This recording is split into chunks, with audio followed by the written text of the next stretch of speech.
আসসালামু আলাইকুম। আমি আজকে ডাব মায়ের রবিনসন পার্কে চলে এসেছি।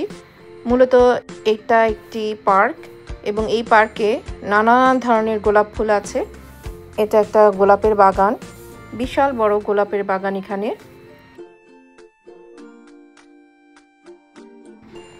এখানে বিভিন্ন ধরনের বিভিন্ন কালারের গোলাপ ফুল আছে এই পার্কটাতে। আর এই পার্কের ভিতরেই একটা বিশাল বড় রেস্টুরেন্ট। এটা একটা রেস্টুরেন্ট।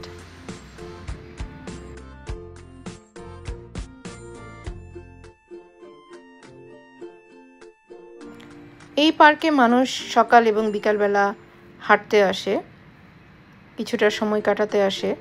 আর পার্কটা খুবই সতেজ একটা পার্ক।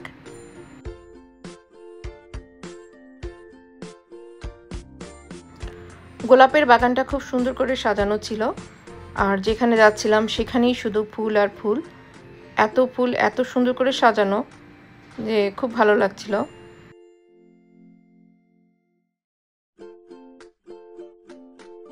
এখানে বসার জন্য খুব সুন্দর ব্যবস্থা আছে, আর সামনে খুব সুন্দর একটা ফোয়ারা।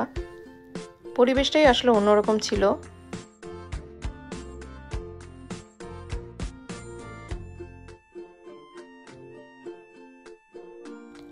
এই পার্কটা বিভিন্ন সেক্টরে ভাগ করা। এক পাশে গোলাপ ফুলের বিশাল বড় বাগান, আরেক পাশে হাঁটার জন্য খুব সুন্দর জায়গা, আর এক পাশে বসার জন্য সুন্দর প্লেস।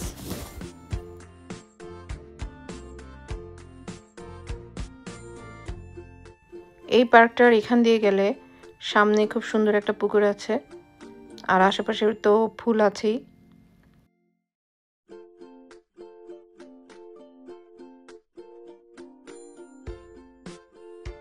আসলে পার্কটা এত বেশি সুন্দর যে এটা চোখে না দেখলে বোঝা যায় না যে পার্কটা কতটা সুন্দর।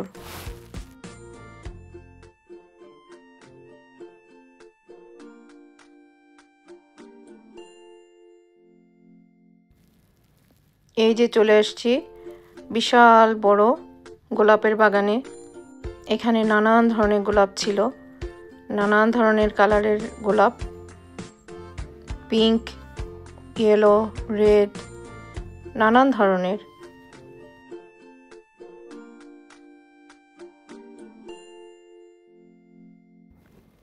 এখানে গোলাপের এতটা বেশি সুঘ্রাণ ছিল যে পুরা পার্কের বাতাসটাই গোলাপের এই সুঘ্রাণে ভরা ছিল।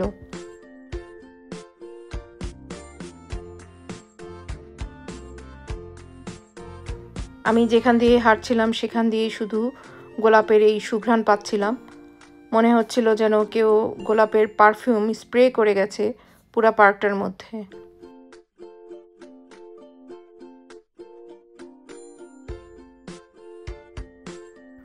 ফুলগুলো দেখে এত বেশি ভালো লাগছিল যে মনে হচ্ছিল সবগুলো ফুল ছিঁড়ে নিয়ে বাসায় চলে যাই, এত বেশি ভালো লাগছিল ফুলগুলো দেখে।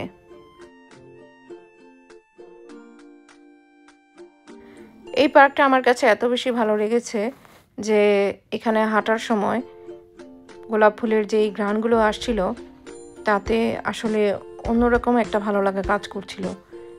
যে অনুভূতিটা আসলে এখানে বলে বোঝানো সম্ভব না যদি না এই ধরনের বাগানে না যাওয়া যায়।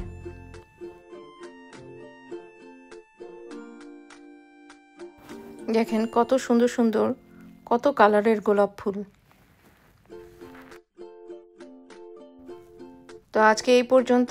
আপনারা সবাই ভালো থাকবেন। আল্লাহ হাফেজ।